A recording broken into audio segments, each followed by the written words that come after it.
Este é o nosso seminário, a Lei Combustível do Futuro e as Perspectivas para os Biocombustíveis, co-realização da Associação Brasileira das Indústrias de Óleos Vegetais, a BIOV, e do Instituto Brasileiro de Petróleo, Gás e Biocombustíveis, o IBP, apoio institucional da FGV Agro.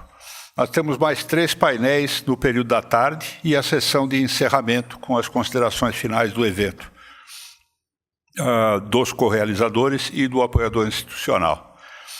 É jogo rápido no final, tá? Vamos ao... Está ali o título do painel. Esse painel, matérias-primas, demandas e ofertas, isso tudo está na pauta desse próximo painel. São cenários que vêm sendo impactados, como todo mundo tem notado, pela geopolítica e os acontecimentos que estamos todos assistindo diariamente aí nos noticiários. Eu vou começar a chamar os participantes do painel, porque o Guilherme está na porta, ele acabou de chegar, estão me avisando. Então, o Guilherme é o moderador do painel. Então, eu costumo chamar o moderador primeiro, o moderador vai ser chamado no fim. Então, vamos começar com a Thaís Souza. Thaís está por aqui? Não está também? Thaís Souza, da Argus Media. Acho que ela... Ah, é? É sério isso? Então vem, Lucas. Seja muito bem-vindo. Com certeza ela é mais bonita.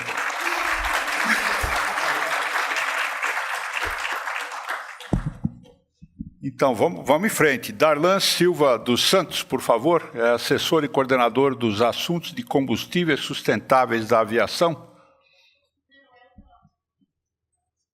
Não? Então. Bom, é isso que acontece quando você vira 2 páginas em vez de uma. Eu fui parar lá no próximo painel. Você está certo, Darlan. Agora vai. Vamos lá, o Frank Nadim está por aqui. Frank, por favor. Frank é diretor da S&P Global Energy. Muito obrigado, Frank, pela participação. O Jorge Carmelo, do IBP, é consultor sênior do IBP. Jorge, será que... Ah, está aqui. Daqui a pouco ia ficar 3-0 contra mim, pô. Não é possível. Letícia Pakulski, já está aqui?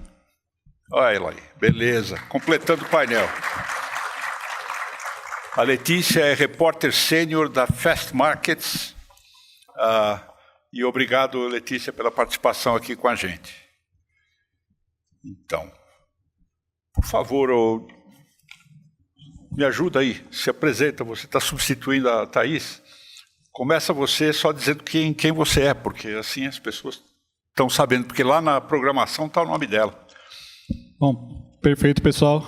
Muito obrigado. Eu sou o Lucas, eu sou gerente de desenvolvimento de negócios na Argus, voltado para a transição energética, então sou responsável aí por todas as commodities de transição energética, biodiesel, HVO, SAF, etanol, insumos, biometano, e é um prazer.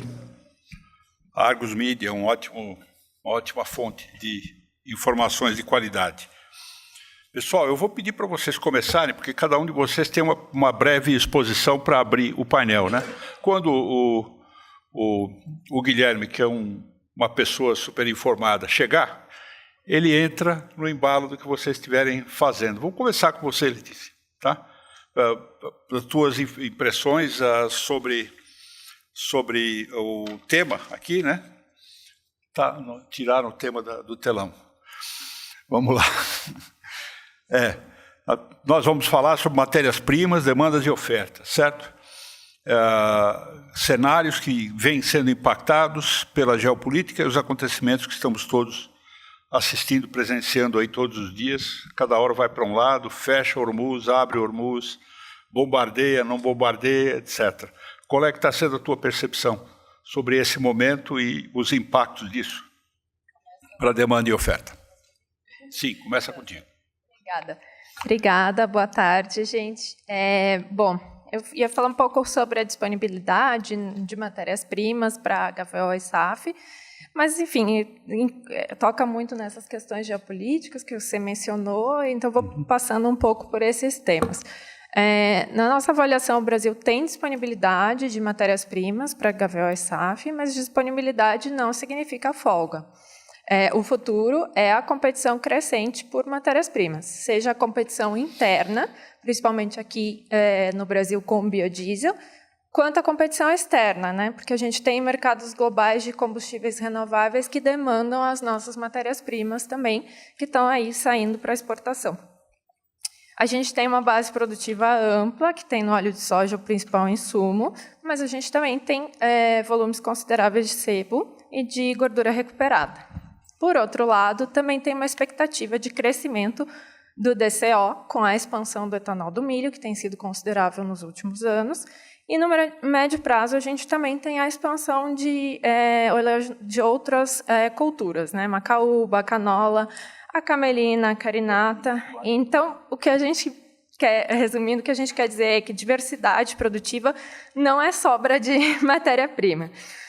O óleo de soja já é, hoje, majoritariamente absorvido pelo biodiesel, e a gente tem mandatos mais altos previstos aí na Lei Combustíveis do Futuro, que vão significar maior consumo interno desse óleo. Aí, pegando os dados da Biov, que nos recebe aqui hoje, a gente tem uma expectativa de que a exportação de óleo de soja vai chegar a 1,55 milhões de toneladas esse ano, e isso é só 12% da produção de óleo do Brasil. Todo o resto é consumido já internamente, principalmente pelo biodiesel, mas também para alimentação. Então, só aí já tem um pouco de espaço limitado para as novas rotas aí no cenário atual, pelo menos no que tange a competitividade com o biodiesel. A gente tem um acompanhamento na Fast Market de preços domésticos, além da questão dos preços de exportação, do óleo de soja principalmente, e o que a gente tem visto nos últimos meses é um padrão claro, né? A exportação cresce apenas quando o biodiesel perde força, que foi uma dinâmica recente que a gente viu. Entre o fim do ano passado e o início desse ano, a gente viu volumes um pouco maiores de exportação de óleo, aí desde que começou um pouco essa discussão sobre o aumento da mistura em março ou não, ou posteriormente. Aí, enfim, a gente teve aí o biodiesel um pouco mais fraco nas compras de óleo entre o fim do ano e o início do ano e viu essa reação nas exportações. Tudo muda com a guerra no Irã, o biodiesel acelera um pouco, né, começa a buscar um pouco mais de óleo, os preços do óleo reagem, né, os preços do óleo aqui internamente reagem, e a gente vê já um recuo nas exportações do óleo de soja. Aí a gente tem agora um pouco de um movimento de acomodação, né, porque a safra do Brasil aí se consolida, a colheita na Argentina está começando. A gente tem aí um pouco mais de oferta de óleo aí para os próximos meses. O que a gente avalia que vai definir a competição daqui para frente é também o ritmo da expansão, da capacidade de processamento. Aí estamos falando principalmente de soja e milho, porque essas culturas determinam o tamanho do bolo disponível aí de matérias-primas para combustíveis renováveis. No caso do sebo e do uco, a competição global é muito mais acirrada. São feedstocks mais escassos globalmente e são disputados por mercados que têm políticas de descarbonização agressivas, como, né, Estados Unidos e Europa. Aí, pegando esse gancho, né, a expansão do HVO nos Estados Unidos gerou essa demanda por sebo que é maior do que a oferta doméstica de sebo que eles têm por lá.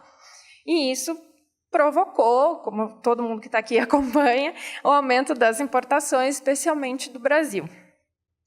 E aí, o que a gente vê para o futuro tem o risco, né, esse risco paira no horizonte de desvio de volume sempre que essa arbitragem fecha, a menos que a gente tenha mudanças, como eu vou falar mais para frente, de regulação nesses mercados.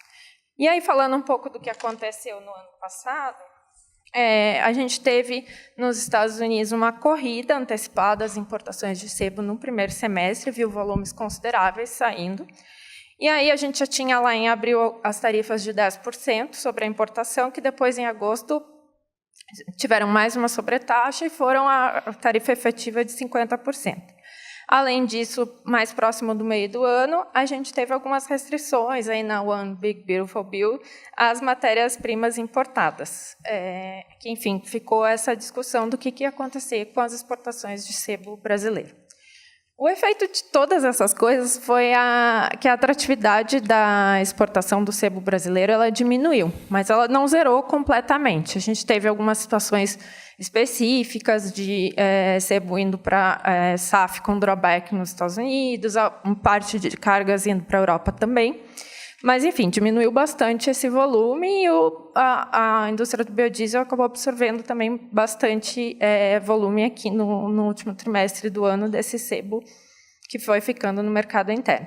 Em 2026, a gente já tem um cenário um pouco diferente. A Suprema Corte dos Estados Unidos derrubou a sobretaxa de 40% e agora, mais recentemente, a EPA, Agência de Proteção Ambiental dos Estados Unidos, adiou para 2028 a redução de 50% dos créditos para matérias-primas importadas. Então, não sei se vocês vão lembrar, mas inicialmente tinha a expectativa de que isso fosse ocorrer já esse ano. Resultado, a gente teve uma reabertura desse mercado da exportação do sebo para os Estados Unidos, né, um interesse dos compradores de lá foi, em parte, retomado, ainda que a gente ainda veja um pouco de cautela nas últimas semanas aí, sobre esse fluxo. E aí, para fechar minha parte, não me estender muito aqui, a gente tem, eu queria falar de duas coisas, né? Tem a Lei Combustíveis do Futuro, que é um avanço importante, que cria esse marco legal para o HVO e para o SAF, mas tem pontos que ainda precisam, né, de regulamentação. E tem a questão da certificação, que vai ser falada aí mais para frente, nos demais painéis, mas que essa competição por matéria-prima não é só uma competição por toda a matéria-prima, é por matéria-prima certificada, né, que atenda aos padrões dos Estados Unidos e da Europa, porque esses são mercados que têm o potencial de absorver o HVO e o SAF dos projetos que buscam não só atender a demanda interna, quanto também o mercado externo. E eu acho que, da minha parte, é isso. Eu vou passar a palavra para meus colegas aqui também. Como ótima repórter que ela trouxe uma matéria assim, completa, né? Vocês viram que ela entrou em todos os nichos. Eu vou passar para o Jorge Carmelo, porque, Jorge, eu sei que vocês andam hiper ocupados lá no IBP desde que esse bomba para cá e drone para lá começou, né? Com consultas indo e vindo, Ministério de Minas e Energia, querendo saber, perguntando. Queria que você trouxesse a tua visão, porque você está próximo, de certa forma, de alguma maneira, em outra seara, diferente da Letícia. Como é que você está vendo isso tudo? Inicialmente, boa tarde a todos. Gostaria de agradecer à Biov pelo convite. Habemos moderador. Eu estava com o patrão, né? Estava lá no almoço. Eu não queria trabalhar só a sobremesa. Eu falei, então, quando ele chegar, ele entra e ele entra firme. A palavra está com o Jorge Carmelo. Não, tranquilo. Como estava dizendo, gostaria de agradecer a Biov pelo convite, né, de participar desse painel, né, e trazer alguns insights aqui de como nós estamos vendo aí essa questão. O título, inclusive, estava biodiesel, mas na realidade eu acho que era biocombustíveis, né, de um modo geral. O foco não é só na questão do biodiesel, né, biocombustíveis de um modo geral. Disponibilidade, né, de matérias-primas, infraestrutura necessária para a gente ter a quantidade de matéria-prima necessária, suficiente para começar a fazer alguma coisa.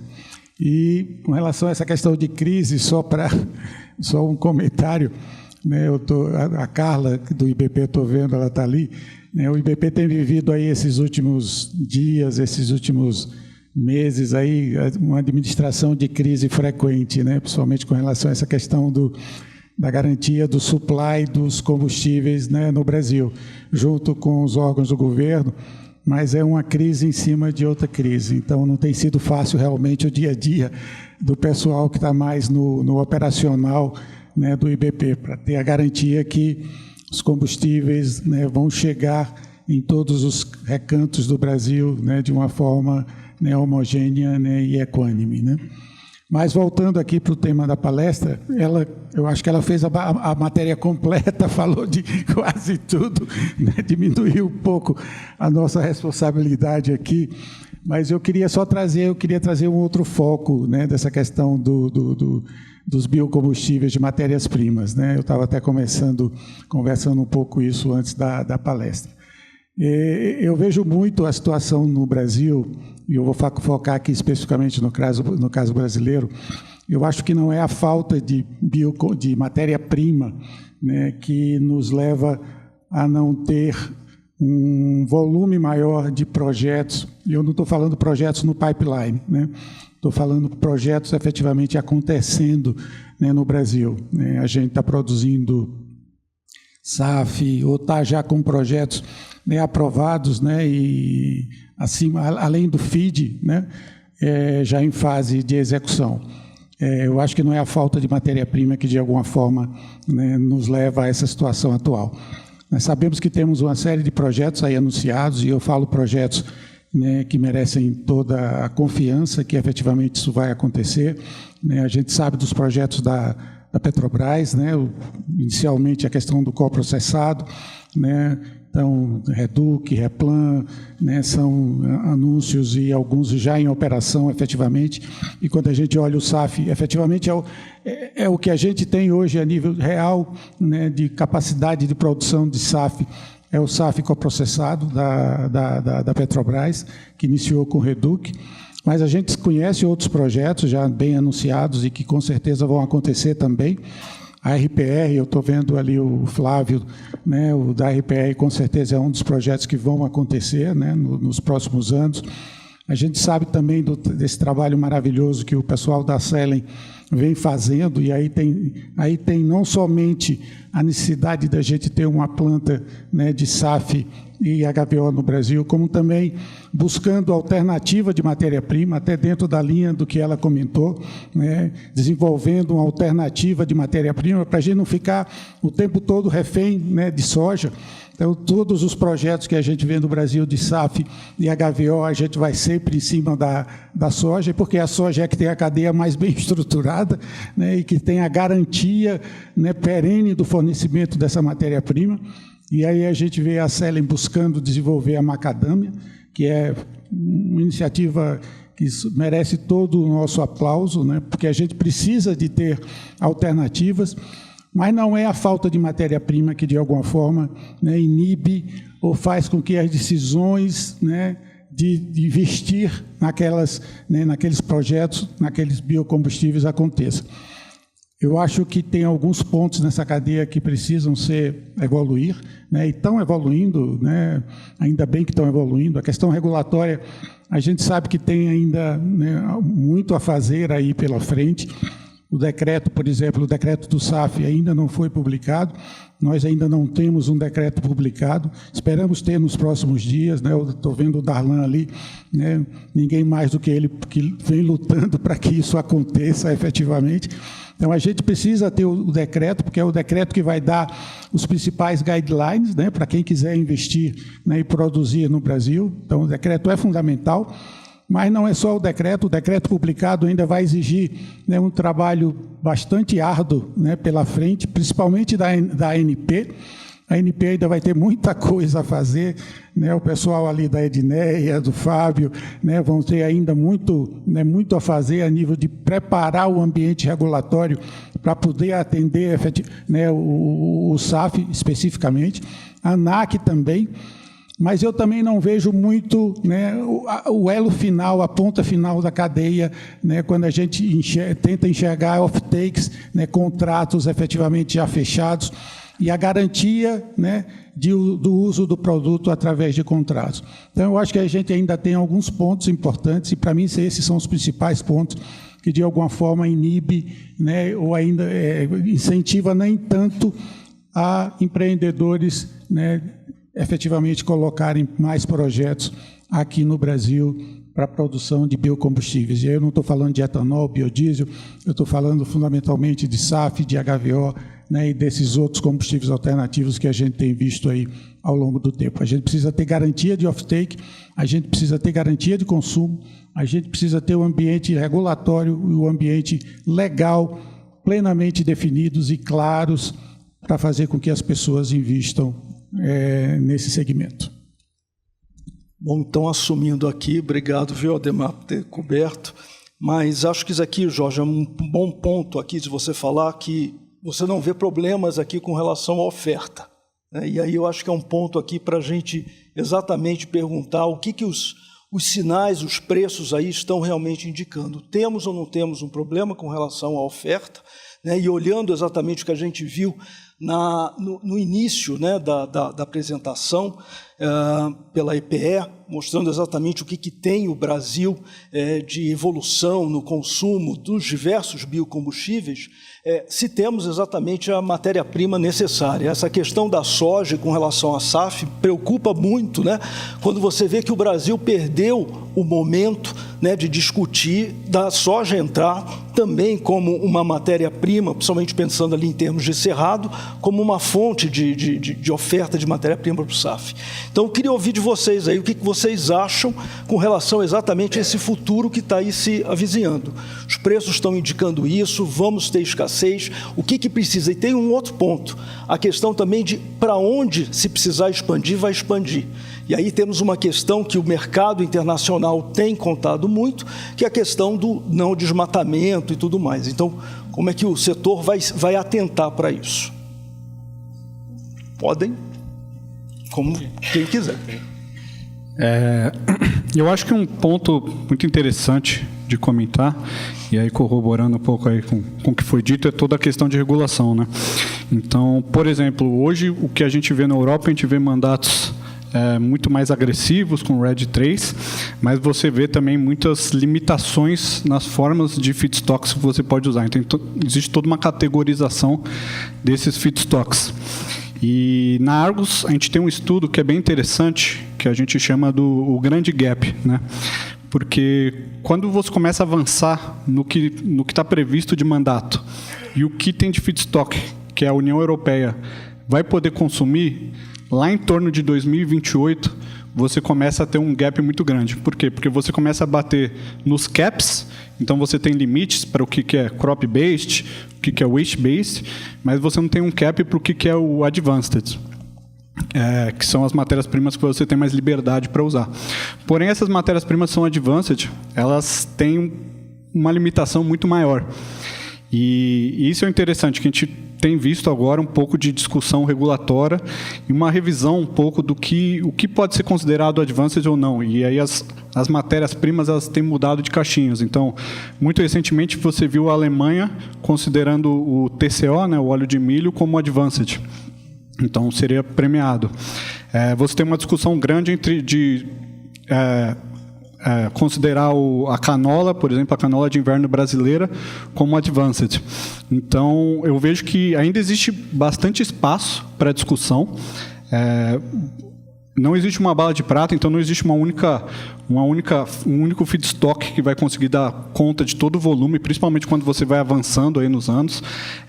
Então, o que a gente vai começar é cada vez mais desenvolver feedstocks alternativos e também discutir evoluções na legislação. Então, eu vejo que a gente não tem um limite de feedstock hoje. O que a gente tem é um terreno para explorar, um terreno novo para ser explorado. Principalmente o Brasil, que é um verdadeiro powerhouse aí na questão dos feedstocks e tem uma disponibilidade muito grande de feedstocks, sejam os tradicionais, sejam os alternativos, como foi citado aí. Tem gente explorando camelina, macaúba, carinata, a própria a canola de inverno. Então, a gente tem aí muito potencial para desenvolver e, principalmente, poder atender esses mercados não só como um provedor de feedstock, mas também um provedor de biocombustível acabado.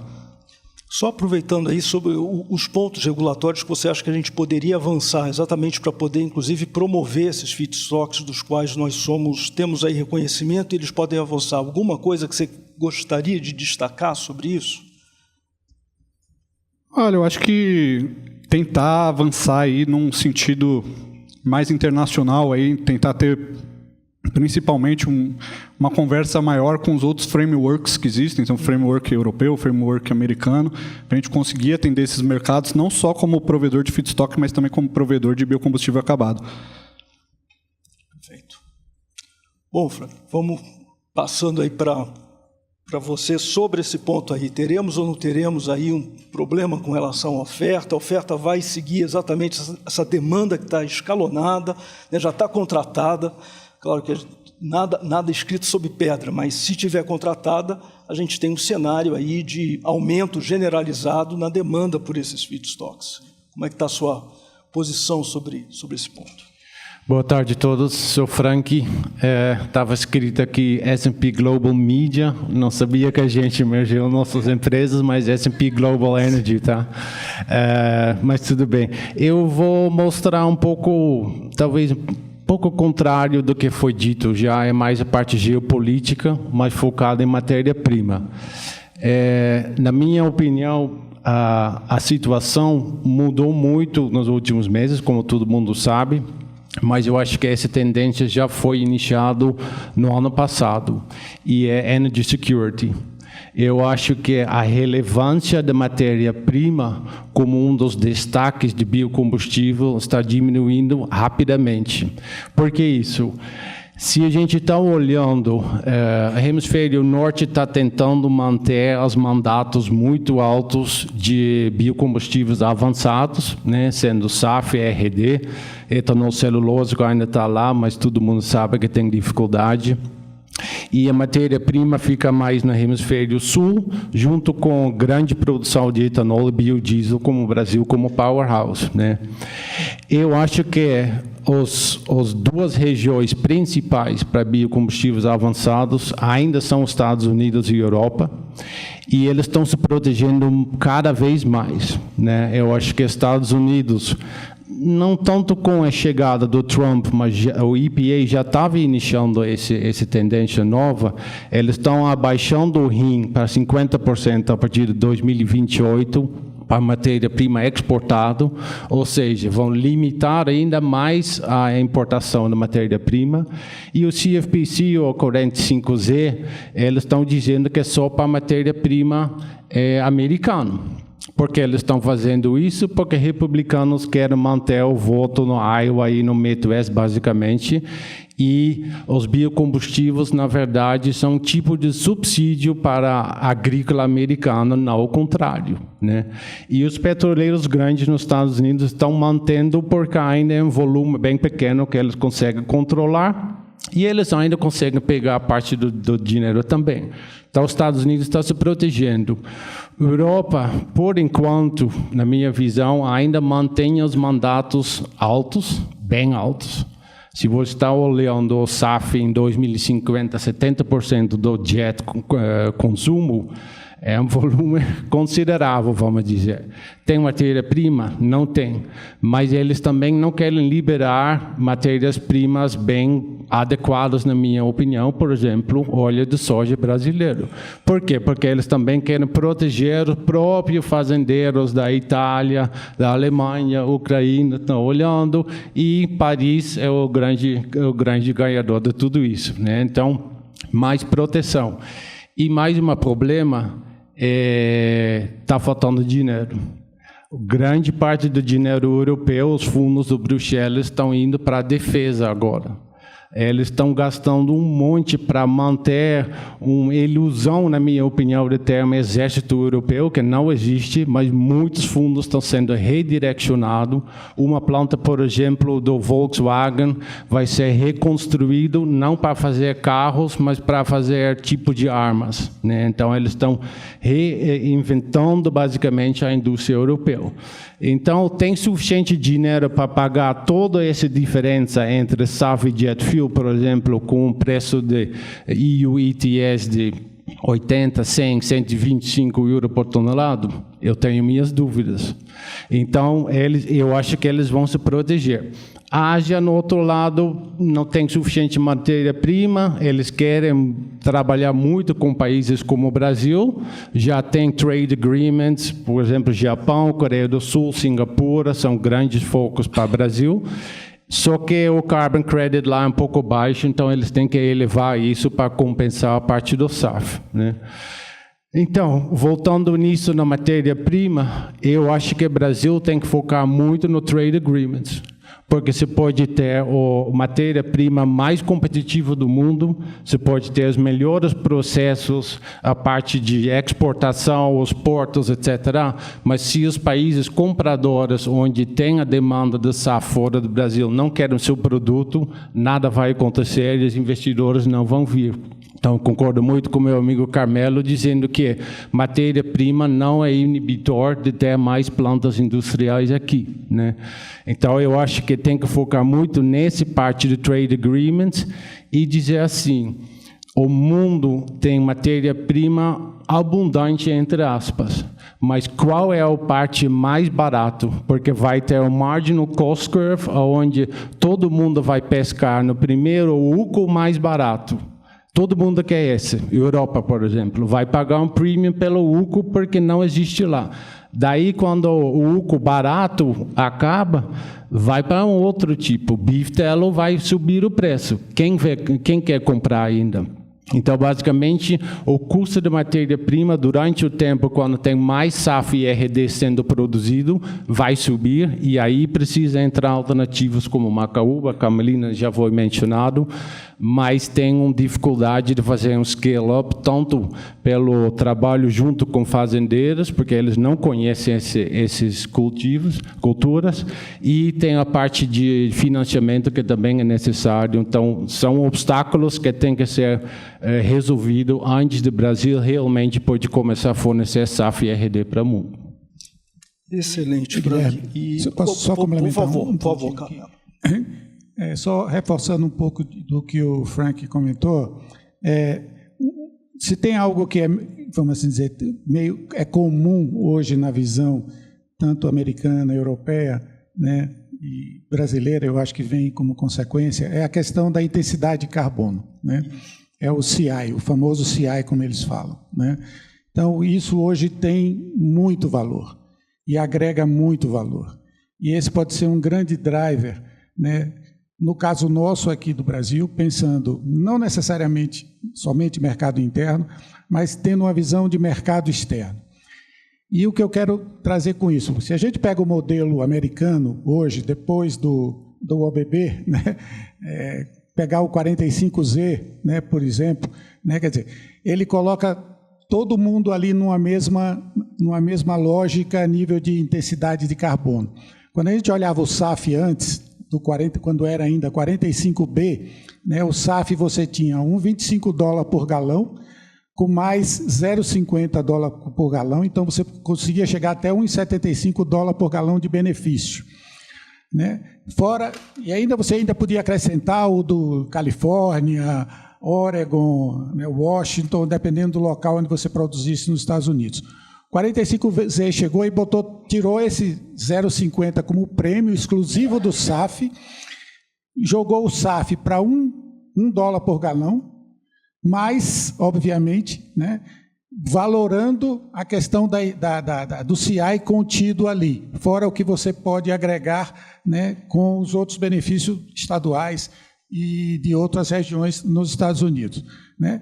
Na Europa, ele vai no sentido de ter um mandato volumétrico obrigatório, através do ReFuelEU, né, vamos pegar no caso da aviação, ReFuelEU Aviation, que obriga, né, mandatos volumétricos a partir de 2025, né, começou com, né, 2%, chegando até 70% em 2050, mas paralelo a isso, vem o EU ETS, agora a partir de 2026, né, penalizando, né, porque na aviação, por exemplo, você era livre para emitir, a partir de 2026 você tem que ir ao mercado comprar o que eles chamam de EUA, né, que é o European Allowances, né, as permissões de emissão, a 80, 100 euros por tonelada, né, em função das emissões que você emite. Então, ele junta um lado volumétrico obrigatório, com mais um lado de penalizar, né, aquele que estiver emitindo pelo uso do fóssil. Então, essa mescla das duas coisas, né, eu acho que pode trazer um pouco de insight para a gente, a partir do momento que a gente está pensando, né, na questão regulatória, e no nosso caso especificamente a gente está muito focado em descarbonização.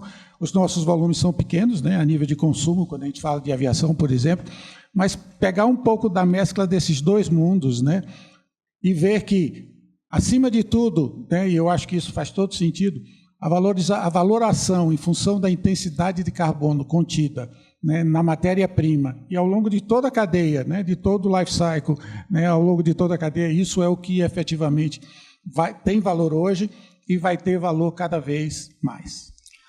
Jorge, excelente ponto. Eu queria fazer de novo, só uma complementação ali com o Franklin, mas antes eu queria exatamente pegar esse ponto da intensidade de carbono, que é como que o Brasil está comunicando essa intensidade de carbono na produção desses feedstocks para o mundo. A gente está sendo realmente incisivo com isso, ou a gente está perdendo por conta de métricas que não estejam bem coordenadas internacionalmente? Eu queria ouvir de vocês como é que está essa nossa comunicação. E aí, outro ponto que eu queria perguntar, exatamente nessa questão do Trade Agreement, faz sentido pensarmos numa taxonomia que a gente fala específica para o Brasil, esses países que a gente chama aí do sul global, para poder atender esse mercado asiático com, enfim, produtos com menor intensidade e, de repente, mais baratos? Então, duas perguntas aqui. Pode, à vontade. A parte de intensidade do carbono, acho que o Brasil está indo muito bem, sim. Quando olha, já temos várias usinas que usam biogás para substituir o diesel, né? Eu acho que o uso de fertilizante no Brasil já é um grande avanço em comparação com outros países, e eu acho que está começando a ter um padrão mais claro do carbon intensity no mundo. Ainda está tendo alguns truques de alguns países querendo parar as coisas, né? Mas, em princípio, estamos indo no caminho certo. Então, nesse sentido, eu acho que o Brasil realmente está indo muito bem. A parte da taxonomia, eu não sei, eu concordo, eu acredito muito mais na parte de um acordo bilateral. Eu acho que o Brasil já faz grande negócio com o Japão, tem muitos descendentes do Japão aqui, por exemplo. A Coreia do Sul também é um parceiro de negócio muito grande.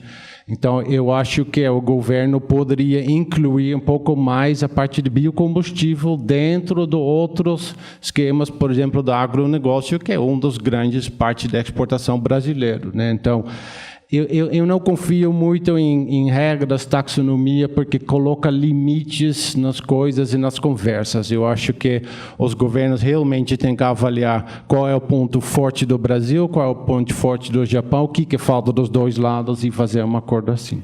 Perfeito. E nesse ponto eu concordo. Eu acho que o Brasil tem uma das matrizes energéticas mais limpas do mundo. Não é à toa. Por exemplo, um trabalho que existe muito forte hoje é de comunicar que o nosso etanol de milho ele é muito mais limpo que o etanol de milho americano, porque a gente utiliza biomassa, a gente utiliza milho de segunda safra, de terceira safra. O biodiesel não é diferente, a gente tem práticas aí muito sustentáveis, também o uso de biomassa. E eu concordo um pouco com o Frank nesse ponto de taxonomia. Eu acho que o que a gente tem que evitar é ficar criando aí uma série de complexidades.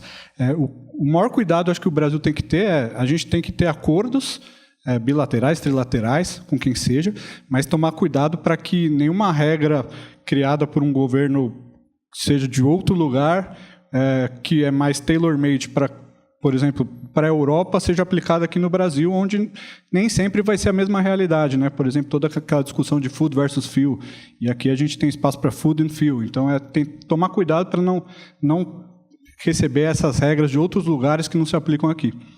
Mas eu queria pegar qual a dificuldade de mostrar para o mundo que o etanol de milho, por exemplo, ele é mais sustentável. Queria, assim, que vocês dessem pelo menos uma coisa concreta, porque isso aqui é um ponto que eu acho que a gente está chegando, que a gente vai precisar exatamente trazer como a questão de uma política pública, quer dizer, o que o governo está faltando fazer para exatamente deixar esses números mais evidentes, porque eu acho que tem isso, muita coisa tem uma dificuldade de você conseguir enxergar isso nas bases públicas, na questão do que você está comunicando para o mundo. Queria só pegar esse ponto aí, ouvir de você um pouco mais sobre isso.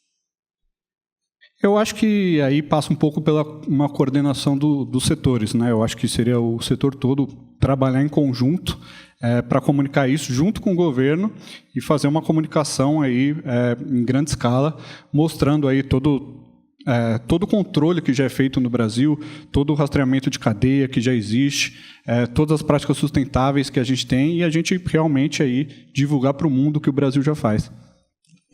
Letícia?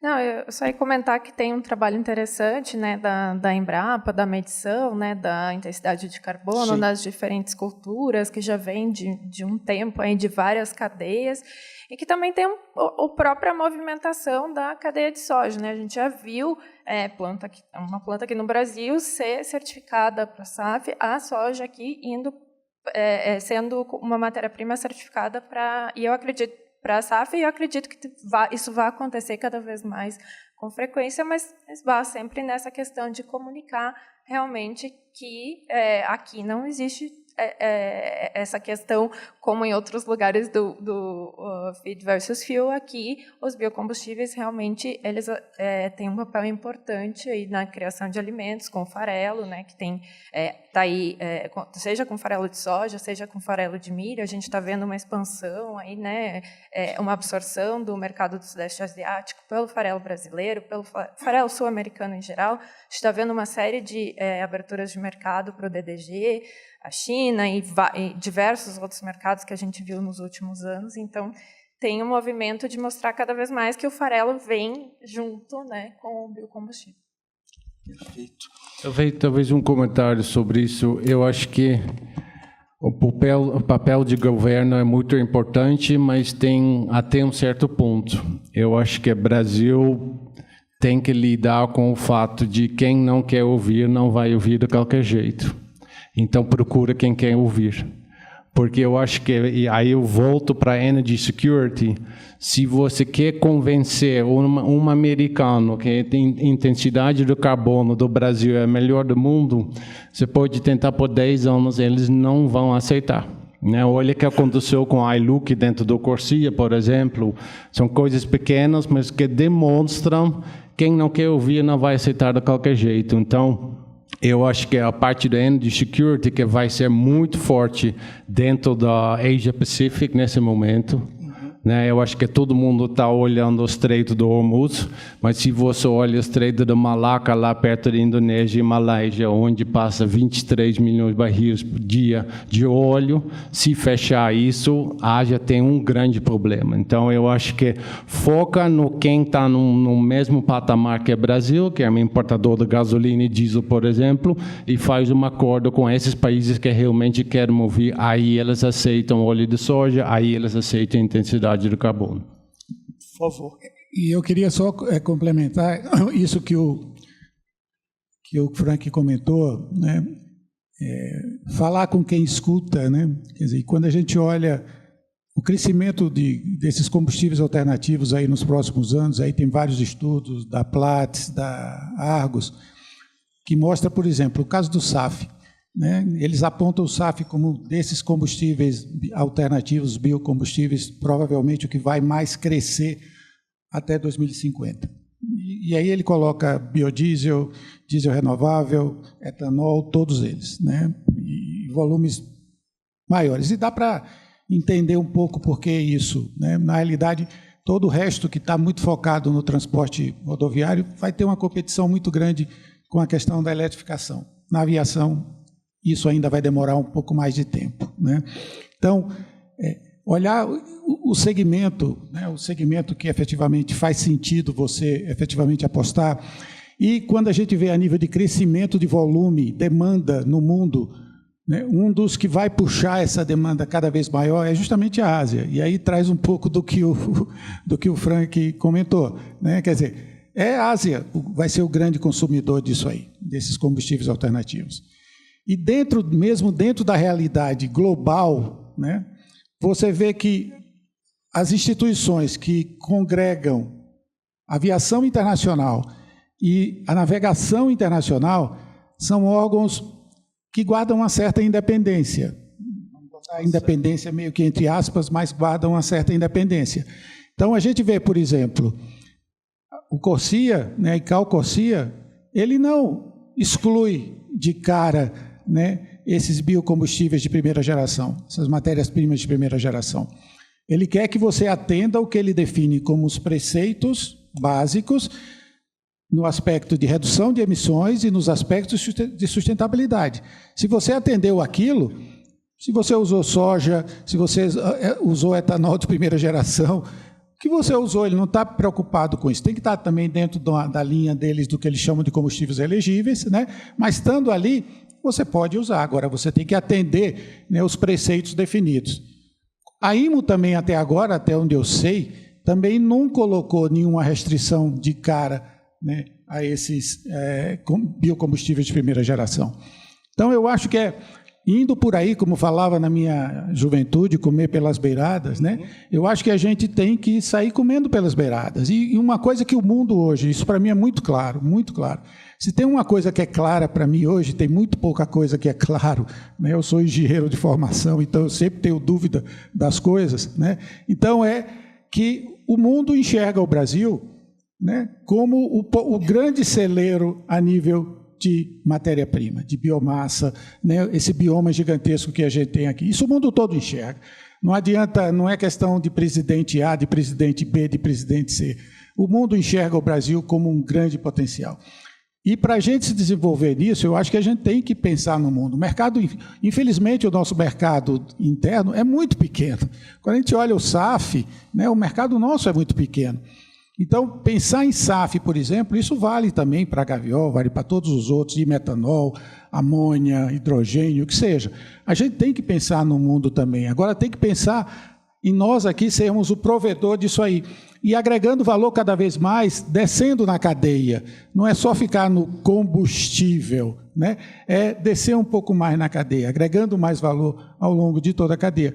E eu acho que a gente consegue fazer isso. A gente tem uma academia fantástica, tem um grupo de técnicos aqui altamente qualificados, que publicam, né, estão sempre publicando material, principalmente nessa área de agrícola, etc., de matéria-prima, de biomassa. Então, é trabalho. Agora dá trabalho para caramba, né? Precisa trabalho, precisa suar um pouquinho, né? Coordenação, estratégia, né? Basicamente, o nosso problema não é oferta, não é terra, mas sim trabalhar a coordenação e a estratégia e a comunicação, como bem falado, viu, Frank, para quem quer nos ouvir, porque realmente não adianta ficar, né, batendo lá. Bom, vamos lá, perguntas aqui. Temos 5 minutos, que eu já fui avisado que teremos aqui.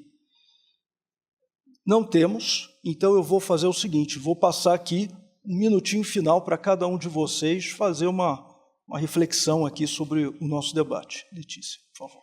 Não, acho que todos os pontos a gente acabou falando de várias questões diferentes, mas só trazendo um ponto que é como, né, mesmo os mercados que às vezes não querem ouvir, é como eles vão cumprir os seus próprios mandatos com a disponibilidade de matéria-prima que eles têm internamente. Isso é uma grande incógnita aí no mercado, e se eles vão poder prescindir, de fato, das matérias-primas de outras origens. E eu concordo com o que todo mundo falou aqui, né, sobre a Ásia sendo um mercado importante. A gente já viu aí abertura de mercado para etanol, já viu esse movimento em outros biocombustíveis, e a gente pode, com certeza, ter uma expansão nesse sentido. Muito obrigado. Jorge? Não, acho que eu falei demais, eu já falei tudo. Agradecer a todos. Agora, eu acho que a gente já tem o que precisa, não completo, mas não é a matéria-prima que, de alguma forma, inibe a gente hoje de começar a construir plantas, a começar a sair negociando, né, projetos com consumidores lá fora. A gente tem que ter os off-takes, efetivamente. Esses projetos não são baratos. A gente fala de uma planta aí de SAF, uma planta de 150, 200 mil toneladas de SAF, é bilhão de dólares, é bilhão de reais, é bilhão de euros. Então, os números são, né, assustadores. Então, a gente precisa ter um off-take, né, garantido, né? A gente precisa ter um ambiente regulatório, que isso a gente está trabalhando, as coisas estão andando. né, mas precisa andar, eu acho que ser um pouco mais célere, né, e a questão legal, não vou entrar nem na questão tributária, esse é outro mundo aqui que não é fácil dentro da realidade, mas está vindo aí também a reforma que vai simplificar muito, né, essa questão do IBS, do CPS, vai tender a simplificar muito tudo isso, mas a gente não pode deixar perder essa oportunidade mais, gente, né? Que era o Roberto Campos, eu acho que falava, né? O Brasil não perde uma chance de perder uma oportunidade, né? Então a gente precisa mudar um pouco esse discurso, né? Muito obrigado. Talvez mais um último ponto. Eu acho que essa crise que o mundo está passando também é de oportunidades, né? Eu acho que o mundo do petróleo vai ser redefinido nos próximos anos. A Europa já está falando em perfurar para petróleo de novo no North Sea, que era uma coisa impensável 5 anos atrás, né? Eu acho que o mundo do fertilizante vai mudar muito, porque os fazendeiros, eles têm safety stock, mas estão vendo que realmente está faltando ureia, está faltando sulfur, etc. Então, eu acho que as cadeias de valores vão ser redefinidas durante os próximos, talvez, 5 até 8 anos, e biocombustível é uma das possibilidades que está sendo avaliadas, né? A Indonésia já vai para B50, não é à toa que eles decidiram isso nesse momento, porque o país realmente não tem petróleo, né? Então, eu acho que nada de pânico por enquanto, mas é uma oportunidade, como o Jorge mencionou, para o Brasil. Escolhas parceiros certos nos próximos 10, 20 anos, você consegue fazer um acordo com talvez alvos nunca mencionados ou identificados que realmente vão criar apoio como um país do Brasil. Então fica com olhos abertos, tanto a área pública quanto a área privada. Obrigado, Frank. Lucas. E aí, só corroborando aqui com todos os colegas de painel, acho que essa crise do petróleo traz uma oportunidade única aí para o Brasil, para não só pensar transição energética, mas segurança energética e usar todos os recursos que a gente tem aqui em mãos, seja biodiesel, etanol, HVO, SAF, toda a abundância de recursos que a gente tem aqui para se posicionar e tirar o máximo dessa oportunidade aí, para estar posicionado bem, não só para amortecer todas essas crises que a gente tem, mas também para ser um grande exportador de todos esses produtos. Bom, encerrando aqui, muito obrigado a todos, Letícia, Jorge, Frank, Lucas, pela presença e pelas brilhantes exposições. Muito obrigado.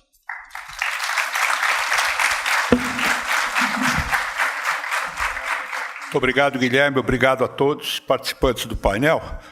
Eu vou aproveitar, viu, Frank? Eu vou dar um exemplo do que você lembrou aqui, porque é muito importante isso, essa questão de falar para quem quer ouvir.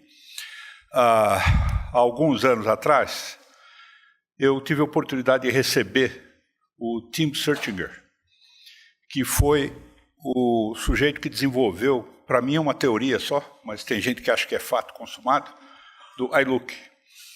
E ele nos visitou, ele veio com um repórter da revista Time. O objetivo da visita não era nada disso, era fazer uma matéria, não sei o quê. Sentamos, apresentamos um monte de estudos para ele. Eu trabalhava na Única, na época. Estudos da Unicamp, estudos da Exalc, só coisa séria, de ponta. Ele ouviu tudo atentamente, foi embora e produziu iLook, que nos enche a paciência até hoje. Então você está vendo que, às vezes, a melhor explicação não vai longe. Você tem que escolher bem para quem que você vai perder tempo explicar, porque nem sempre vai para frente, né? Nós tentamos, não adiantou. Vamos em frente, pessoal. Muito obrigado a todos. Obrigado, Guilherme.